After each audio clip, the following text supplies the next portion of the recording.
Would you rather get a much smaller Social Security check today or a much bigger check for the rest of your life?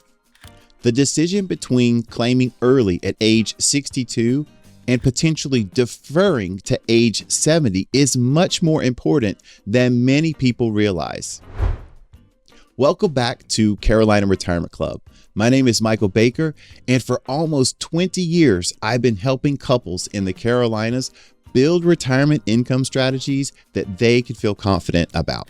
Today, I want to help you get clarity on how your Social Security claiming decision can shape your income plan for the rest of your life. In this video, you're going to learn 3 key things. What happens if you decide to claim early at age 62? The potential benefits of waiting until age 70.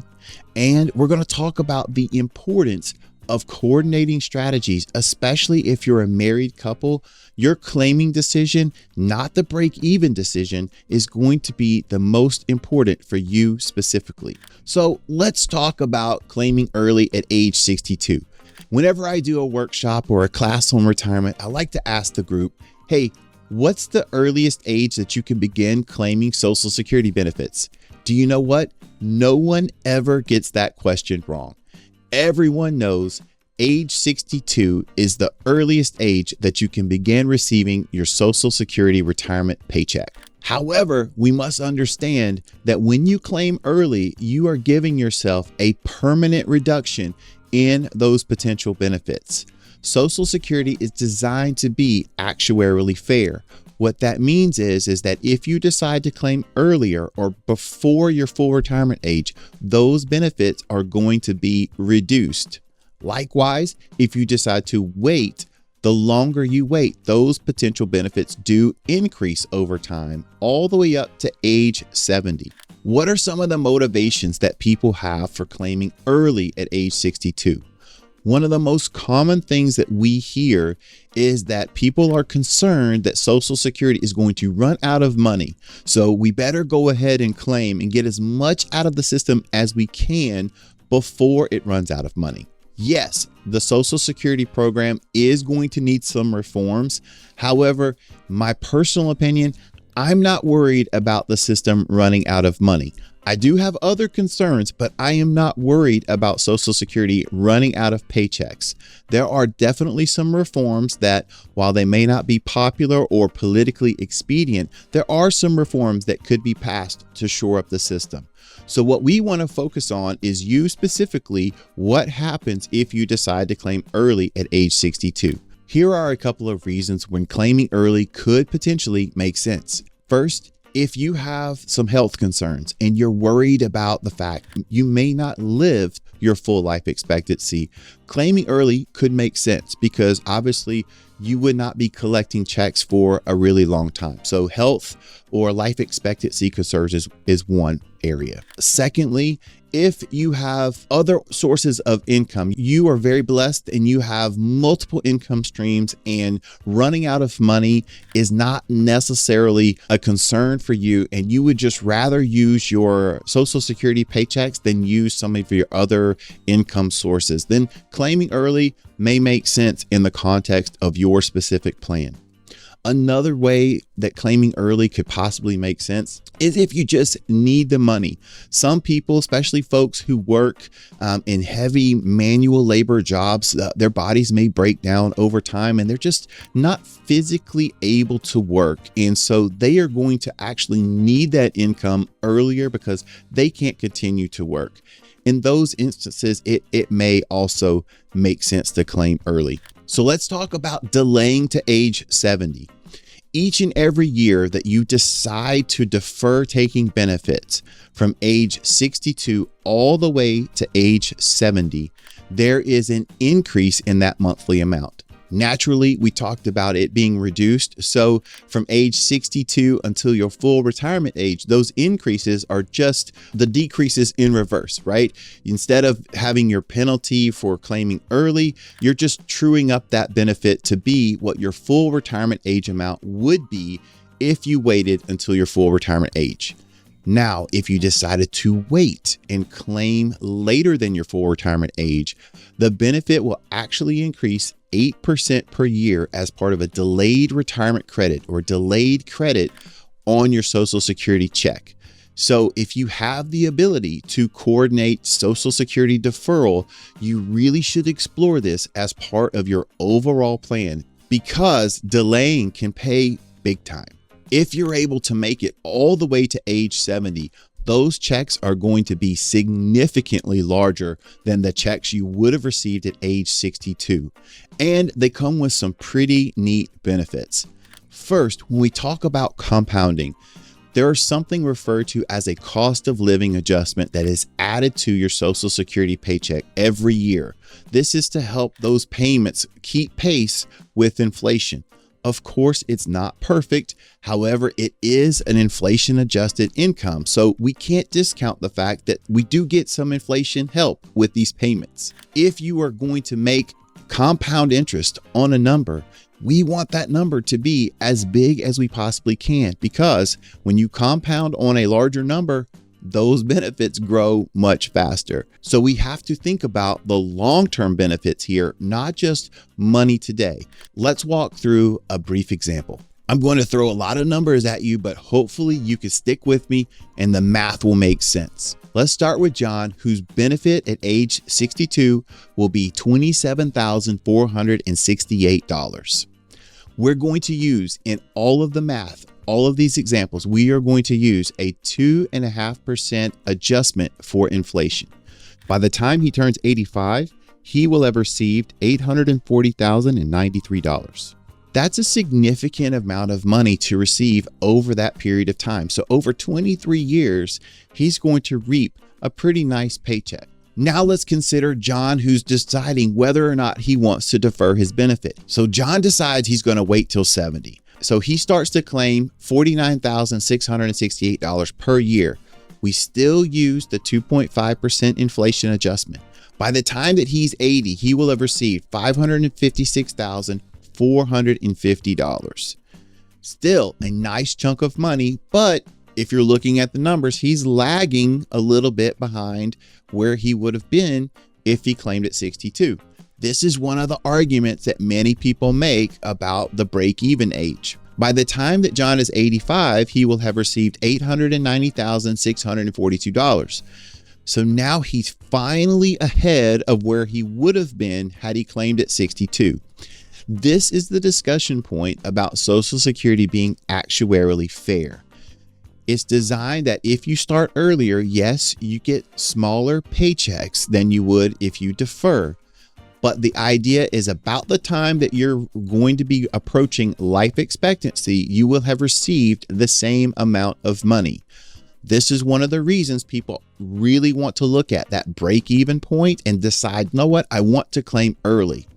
However, there's one critical detail that many people miss when they look at Social Security statements and try to do these calculations. Here's what it is. When you look at a Social Security statement, Social Security statements do not include cost of living adjustments. Why? Because every year they announce what the cost of living adjustment would be. They don't have the ability to forecast those numbers on the statement. So what you're seeing is just a straight calculation without cost of living adjustments. However, cost of living adjustments are applied to your benefits, whether or not you are taking them. So all of the years in this example, if we are going to use a 2.5% inflation rate on John's benefit, if he were to start at 62, we have to also apply that 2.5% adjustment to his benefit while he's deferring. This changes the numbers completely. At a 2.5% inflation rate, John's benefit at age 70 would actually be $60,515. Much, much higher than the benefit that would be printed on the statement. So he's got a much higher potential starting point than even he realizes. Now, if we use the same math at 2.5% inflation, by the time he's 80, John will have received well over $677,000 in benefits over a 10-year period. So you can see he's already eclipsed that potential break-even point by the time he's at age 80. By the time he's at 85, John will have received $1,085,150. Okay, so look, this is not sorcery. This is just math. If John looks at these benefits and says, okay, I can get this amount today. If I wait, I have to factor in inflation in addition to my delayed retirement credits. This could be my potential starting point. This is one of the reasons why when we're looking at Social Security and income planning, we evaluate benefits each and every year because we want to know and we want to track those cost of living adjustments and how they're impacting the overall payments. However, using John's scenario, if John had decided to claim at age 62, he still would have received a nice chunk of money over his life expectancy. However, you can see he leaves hundreds of thousands of dollars potentially on the table, right? Because there is a huge delta between $1,085,000 and the amount he would have received had he claimed at age 62. However, John could still be alive. We could still be going to age 90 to age 95. So not only did he leave potentially hundreds of thousands of dollars on the table, that delta only gets wider the longer that he lives. So Social Security claiming is a critical decision when you come to retirement income planning. Now let's move on to number 3, or the third reason why I think Social Security coordination is so important and your claiming decision is so important, especially if you're married. Married couples, there are 2 different types of benefits that I really want you to be thinking about. The first is a spousal benefit. This is the benefit that technically is allowed for the lower earning spouse. Yes, we may have had a spouse who has worked a little bit. They don't have a very large Social Security benefit coming to them for their worker benefit. However, they may be able to, or they should be able to qualify for a spousal benefit, which is based upon the primary insurance amount of the spouse with the larger benefit. For instance, if John has a wife and his wife is named Jane, and Jane did not work as much, she spent some time raising kids, she had some part-time jobs, but she was primarily a stay-at-home mom, so she doesn't have a really large Social Security worker benefit, but she does also have the ability to claim a spousal benefit based upon John's worker amount. So you want to understand how that spousal benefit will work.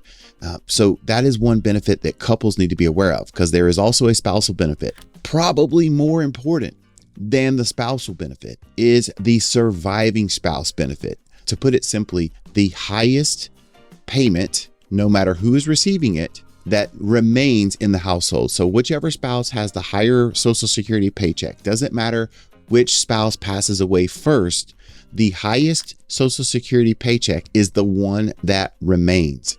So a cardinal sin, in my opinion, a cardinal sin is if you are the higher earning spouse and you claim your benefit early, you are not only permanently reducing your worker benefit, you are permanently reducing the potential survivor's benefit. So we want to be very, very careful when we are married and we have spousal considerations to think about when we bring Social Security claiming to the table. So this is a huge thing for couples to think about, how they can coordinate their benefits, not just the spousal benefit, the primary worker benefit, which is typically the larger amount, and be thinking about the surviving spouse benefit. You want all of these things to be coordinated inside of an overall retirement income plan. One of the things I think about, especially when we're talking to couples and someone brings up the break-even age, in a lot of cases, it's the person with the larger paycheck because they've already done the math. They're like, look, if I start claiming at this age, I have to wait all the way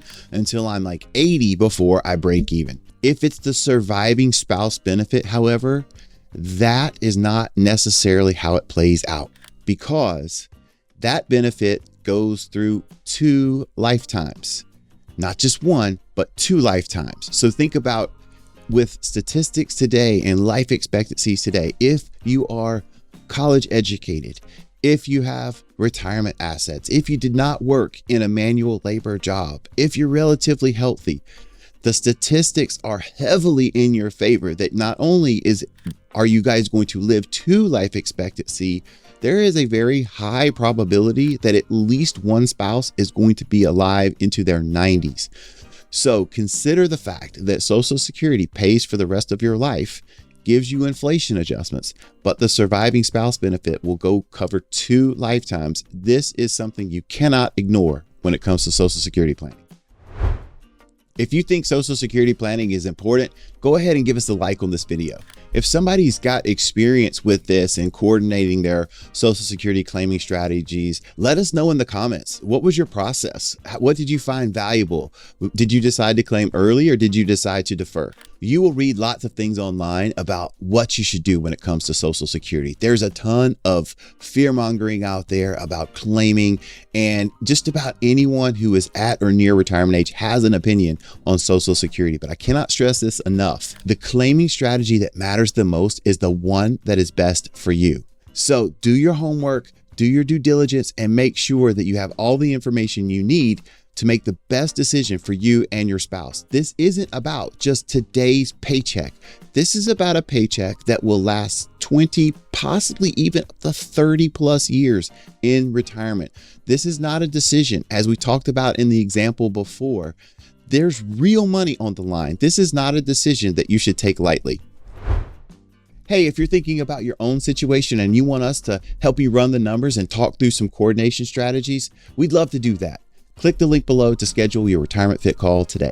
And since Social Security is one component of your overall retirement income strategy, check out my next video on annuities. We'll walk you through how they work, the pros and cons, and whether or not an annuity strategy may make sense for you. Click on the video and I'll see you there.